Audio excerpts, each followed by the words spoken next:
Hi everyone, it's Miss Kate. And Miss Hazel. Today we're doing something. I saw a picture online of something, a multimedia portrait by a woman whose blog is Art Room Brit. So thank you, Art Room Brit, for this fun idea that we are going to do. So it's a pretty simple, it's a portrait that we're going to do everything in black except some colors here.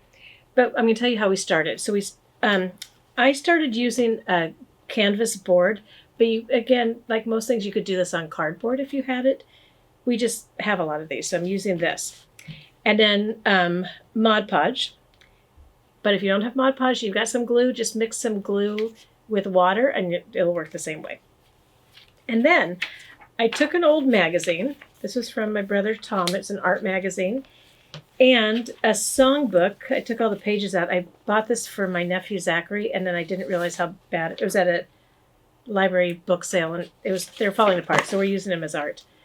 And then we also have this 1978 art calendar that we love so much, but we never actually did anything with it. So I used some of the pages. I didn't tell Miss Hazel that I was doing it, though.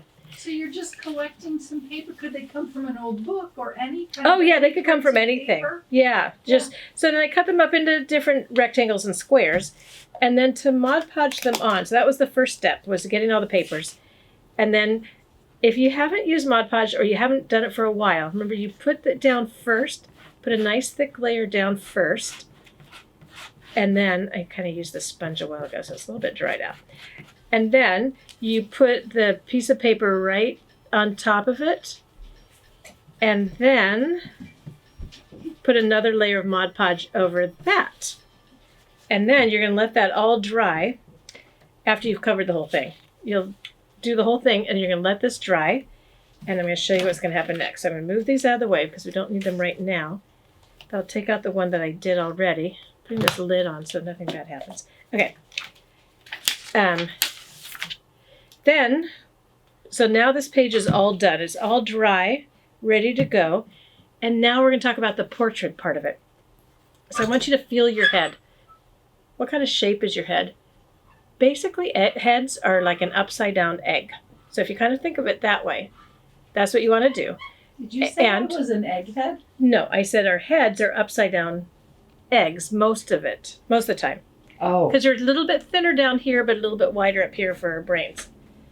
So when I did this one, I used watered down acrylic. But then today Miss Hazel said, hey, we have this ink. So we have this calligraphy ink from something I'm sure I wanted to do that we never actually did. So we're using that. And a paintbrush. Although I want to use this paintbrush right here. Okay.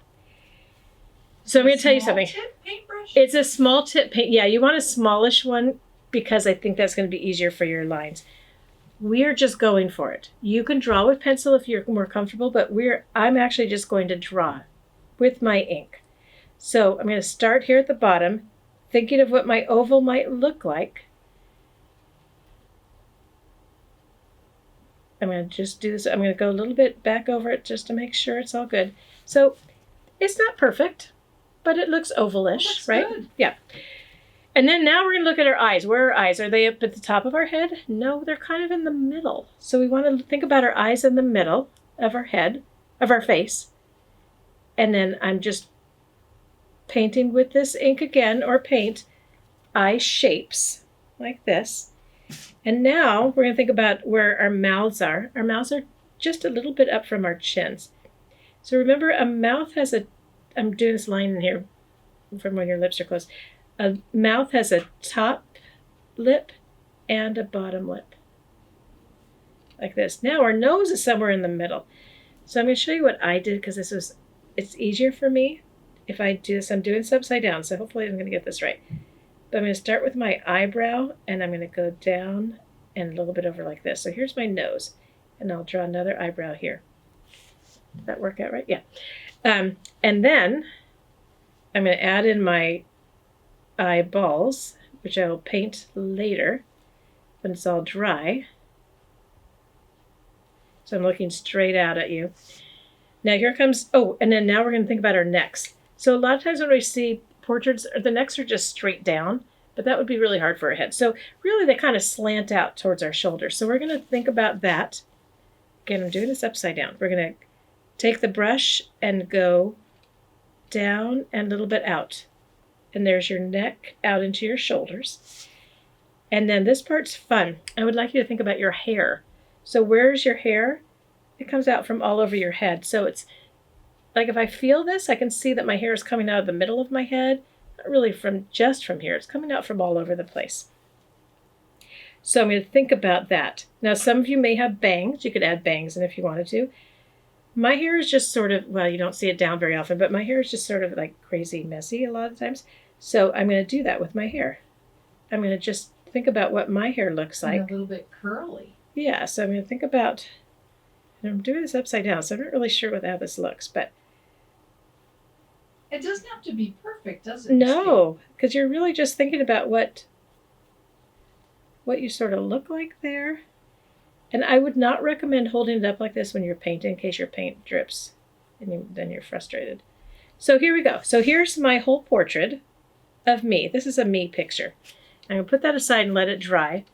And I'm going to show you the finished one. Now when it was done, I came back and I added some blue for my eyes. I went back over the pupils because I painted over them. So you might want to do that too. And then I added some color for my lips. And the last thing to do when this is all dry is to sign your name somewhere. So you could sign your name here at the bottom. You could turn on the back side and sign your name and put the date so your family knows when you made this. But this is our multimedia portrait. So remember, we used paper. We used something as a base, either cardboard or this. We used different kinds of paper and Mod Podge those on and then just did a little painting. I can't wait to see yours. So if you do this, would you take a picture and send it to us on Instagram? Just hashtag Alameda Arts Fun so we can see it. If you like this video, you should maybe want to subscribe to our YouTube channel, which is right below. I think you can see where it says subscribe. But it's Alameda Arts. And is there anything else, Miss Hazel? If they want to really see what we're up to, they can check out our website. Yeah, come to our web. AlamedaArts.com. That's right, AlamedaArts.com. Come on over and see us. All right, bye, you guys. See you next time. Thank you. Bye, friends. Thanks for coming.